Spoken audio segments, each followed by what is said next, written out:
រឿងកូនជួយធ្វើការងារផ្ទះនឹងដែរបើសិនជាឲ្យមានន័យស៊ីជម្រៅវាអត់មានអីស៊ីជម្រៅសម្រាប់មនុស្សធំទេទាំងអស់គ្នាប៉ុន្តែវាមានន័យស៊ីជម្រៅសម្រាប់ក្មេងៗហើយនឹងដាស់តឿនឲ្យក្មេងៗហ្នឹងជួយធ្វើកិច្ចការងារផ្ទះអញ្ចឹងណាអូខេអញ្ចឹងរីករាយសម្ដាប់ដូចតទៅអ្នកទាំងអស់គ្នា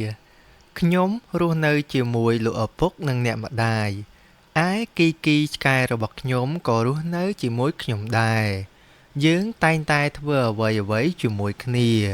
នៅថ្ងៃមួយខ្ញុំចង់ហូបនំលោកឪពុកអ្នកម្ដាយក៏ចង់ពិសានំដែរឯគីគីក៏ចង់ស៊ីនំដូចខ្ញុំដែរខ្ញុំនិយាយថាអរគុណអ្នកម្ដាយលោកឪពុកក៏និយាយថាអរគុណគីគីក៏ព្រុសវូវូលោកឪពុកក៏សើចហើយនិយាយថាគីគីចេះអរគុណដែរខ្ញុំចង់ហូបចេកលោកឪពុកនិងអ្នកម្ដាយក៏ចង់ពិសាចេកដែរតែគីគីមិនចូលចិត្តចេកទេខ្ញុំទៅផ្សារជាមួយអ្នកម្ដាយ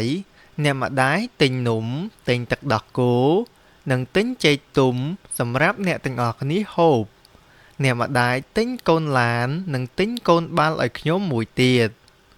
មកផ្ទះវិញខ្ញុំជួយធ្វើការអ្នកម្ដាយនិយាយថាអរគុណកូនជួយម៉ែច្រើនណាស់ខ្ញុំជួយរៀបចំនំនិងបន្លែផ្លែឈើដាក់នៅក្នុងចាន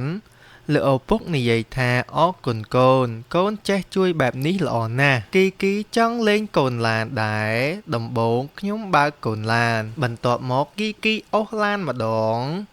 ក្រោយមកខ្ញុំលេងបាល់ជាមួយអ្នកម្ដាយបោះបាល់មកខ្ញុំចាប់បាល់ជាប់ខ្ញុំបោះបាល់ទៅអ្នកម្ដាយវិញគីគីស្រែកវូបាល់រត់ពីលើក្បាលគីគីហើយរមាចូលគុម្ព្រៃគីគីបានយកកូនបាល់ពីគុម្ព្រៃមកឲ្យខ្ញុំនិយាយថាអរគុណគីគីខ្ញុំបោះបាល់ទៅម្ដងទៀតហើយគីគីរត់ដេញតាមកូនបាល់គីគីនិងខ្ញុំលេងបាល់ទាល់តែហត់យើងសុទ្ធតែប្រឡាក់ខ្លួនដូចគ្នាដូច្នេះយើងនាំគ្នាទៅងូតទឹកខ្ញុំសម្លឹងមើលគីគីទៅគីគីអ្នកម្ដាយហៅហើយយើងប្រញាប់ទៅអ្នកម្ដាយប្រហែលជាត្រូវការយើងឲ្យជួយហើយបាទអ្នកទាំងអស់គ្នាអញ្ចឹងរឿងនឹងដែរគឺដូចខ្ញុំនិយាយអញ្ចឹងថាវាអប់រំសម្រាប់ក្មេងៗឲ្យពួកគាត់ចេះជួយកិច្ចការងារផ្ទះអញ្ចឹងណាបាទអញ្ចឹងបើសិនជាអ្នកទាំងអស់គ្នាចូលចិត្តអីកុំភ្លេចជួយចុច Subscribe ឲ្យខ្ញុំម្នាក់មួយផង